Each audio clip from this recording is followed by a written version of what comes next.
Kthehemi pra në studio të nderuar shikues për të folur për të njëjtën temë pothuajse me mysafirin që kemi ftuar për sot është Rahim Pacolli, kryetari i Këshillit Administrativ i Byros Kosovare të Sigurimit. Mirëmëngjes, mirë se erdhët. Mirëmëngjes. Flasim pra për këtë temë e cila sigurisht ka zënë një vend të veçantë në të gjitha mediat e shkruara sot, por edhe për cilën është diskutuar shumë këto kohë të fundit. Është një marrëveshje që është arritur me shtetin fqinj, me Serbinë dhe që ka filluar të zbatohet që nga mbrëmë apo jo, që nga ora. Po, ka filluar që nga mbrëmë. 24. Si po shkon deri më tash në këto orë të para të ditës? Shumë mirë të shku, është një që ka shkuar tjera ditë kur ka qenë pa sigurim, që ashtu është edhe pipi, që ka filluar piti edhe në mëngjes më informu, shumë mirë të shku. A ka reduktim të veturave që po hyjnë për shkak të këtyre çmimeve, apo është i njëjtë? Numri i njëjtë është. Dhe kjo marrëveshje, si më thonë, është po zbatohet në gjitha pikat kufitare apo jo, që lidhin Kosovën me Serbinë përveç veriut normalisht. Në gjitha pikat ku lëvizin makinat, i kem pikat aty të sigurime janë të funksionuar. Sa i ka gjetur të përgatitur në mënyrë sepse duhet të përgatiten edhe kompanitë e sigurimeve për këtë marrëveshje në Kosovë? Po jam përgatitur se na jem të negociue, unë kam qenë pjesë e sigurimeve që më kanë thënë atje në Bruksel negociata. Jem të negociu që një 2-3 muaj, po kem pas shumë vështirësi me polën serbe, se na lëp shumë me buni marrëveshjet si që kemi Maqedoninë, që mos mundom tuaj qytetarët e Kosovës asa ta serb, edhe pjesa e Preshevës që kemi edhe shqiptarën e, po ta mëna shumë ofër marrëveshjes, da kam probleme shtetin e tyne që me do ligje që nuk mujshin mi kuptu as evropian tas na, edhe u shtyke në momentin e fundit, nuk mujtë me bo kur farë marrëveshje të përbasht, ata i qiten çmimet që janë këtu, se janë reciproke, ne kem bo vesh një për shkak të luginës Preshevës, se kem bisedu këto, edhe kem bo një edhe për 15 ditë me pos mundësinë, po domon qytetarët serb me orë vetëm 15 ditë, kurse ata një muaj ditë nuk kam pranu kështu, edhe kjo ka vazhduar për arsye që ne nuk kem pas tjera mundësi se ka qenë edhe mocioni për parlamentit, gjithmonë negociata kur kem qenë kem pas përkrohje në qeverisë Kosovës, por se aty normal që merr pjesë edhe njerëz të qeverisë, e ka pola serbe ka qenë gjithmonë probleme. Si gjithmonë. Po i kanë qitur ligje që nuk ekzistojnë me asnjë shtet demokratik. Njerë folshin për Evropë, për kartën gjelbër, Masanis diçka folshin dikur bëshin probleme për online për pika, që online tash e kanë krejt kur shtypen një policë e sigurimit do të me konket vendin, edhe në fund të bënëm kështu që nuk është mirë kjo për qytetarët e Kosovës as serb, por unë mendoj që në ka janarit do të fillojnë apet negociatat edhe me shku të një shmim ma jollët.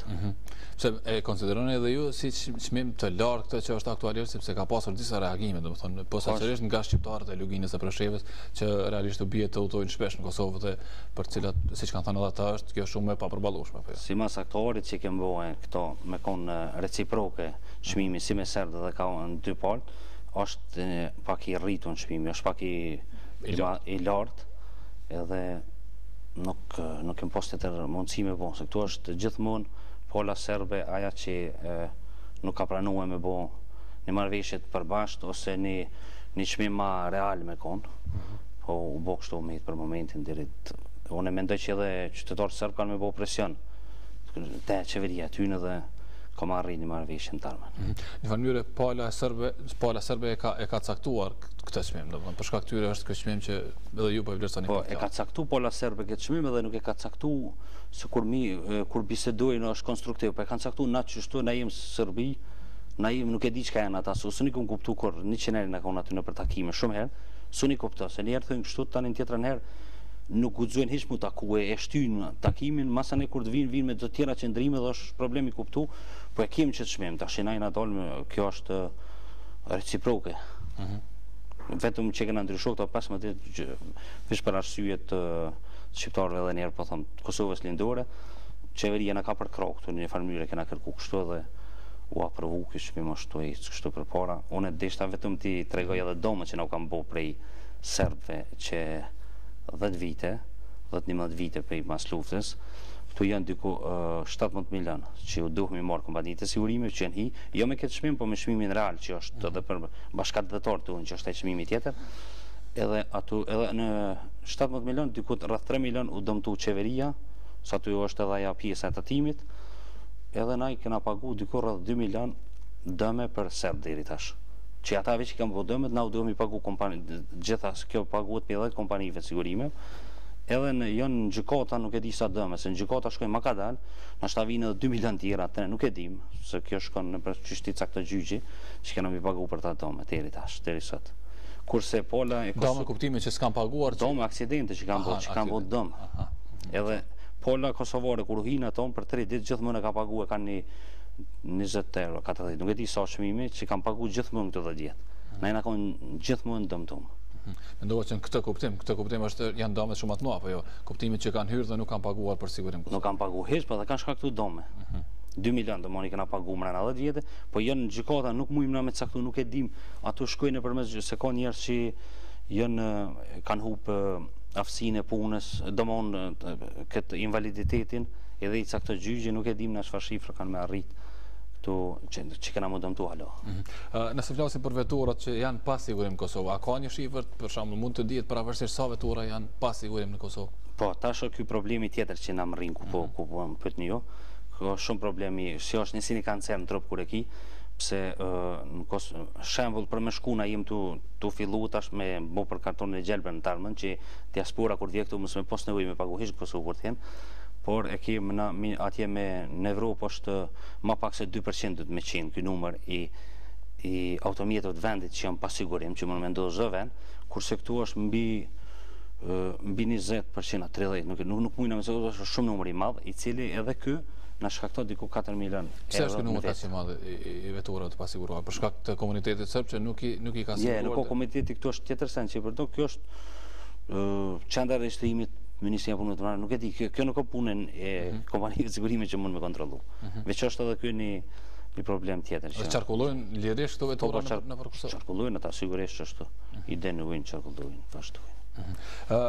Ndërkohë ka një rritje, u tha, deri në 400% të veturave të komunitetit serb që kanë filluar tashmë të regjistrojnë në kompanitë kosovare gjithmonë veturat e tyre. E shihni edhe ju këtë si hap pozitiv? Edhe drejt zbatimit marrëveshjes, po edhe në fitimet që mund të sjellin kompanive tuaja. Edhe në kohën e kur ka qenë ministri Zenon Penziti, ka qenë 3 ditë kjo marrëveshje, kjo që ka panis për me pagu ata për me hinë në shtetin e Kosovës, ata kanë pa fillu krejt më siguru, masane unal, nuk e di që po kjo politikë në dërgëmtor ku shu përzjetë, unal edhe ata e nisen mi lyp lek me o këtyte ma. Serb janë shumë disciplinuar për me respektu e shtetin e Kosovës. Edhe unë mendoj shumë, s'ko me shkuas një muj ditë, krejt kanë më siguru me toplat Republikës Kosovës, për arsye që e kam pak ma lirë atje me hi shtetin e tyne, me atë toplat, me atë prova. Kur ju ka menon në gjep një famyrë është ma letë edhe të bindën, që të respektojnë urta të regullat. Ashtu është.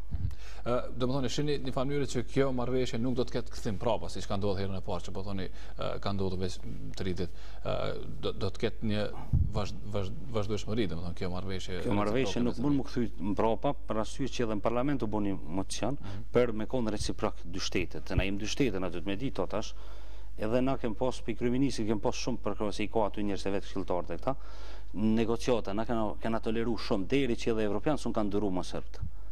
Se nëse ju jeni aty negociata me ta ka bisedojnë, edhe tash une për sigurime që të lami e kuptoj, edhe meni para një mujdite, ishom atje në Bruxelles, ata bisedojshin për Greqin, krejt Evropën, 2 milion e gjys kilometra katror, bisedojshin dëshmive të Evropës. Edhe për pësat Gjermoni, a jem të full në dy shtetet, në veti që keme bojnë marrëveshje, a për Evropa, edhe aj nuk i kuptoj, ke masane kishin konflikt me Evropian. Kështu që sërt, unë mendoj që do të mu pajtu me neve, ose nëse zdojnë ata marrëveshje, do të mi zbrit shmimet me një aktor real edhe me filluë. Mon edhe kështu me filluë. Si pasi është, cili do të ishte shmimi real? Që do të ishte pranueshëm edhe për ju si kompani, po që nuk do të rëndonte shumë edhe qytetarët. Çmimi real që kena bo edhe për bashkëdhëtor tunë është diku 15-32 euro. Për makinë, për kamiona nuk e kam kështu, po pak ma lartë, 32 euro, 15 kjo çmimi më real që s'mund me shku ma poshtë, edhe kjo kishte me qenë më i miri edhe për qytetarët e Republikës Kosovës edhe për serbët. Dhe që do të gjendë ndoshta përkroje ma të gjërë, dhe nuk do të rëndonte shumë buxhetin e qytetarëve.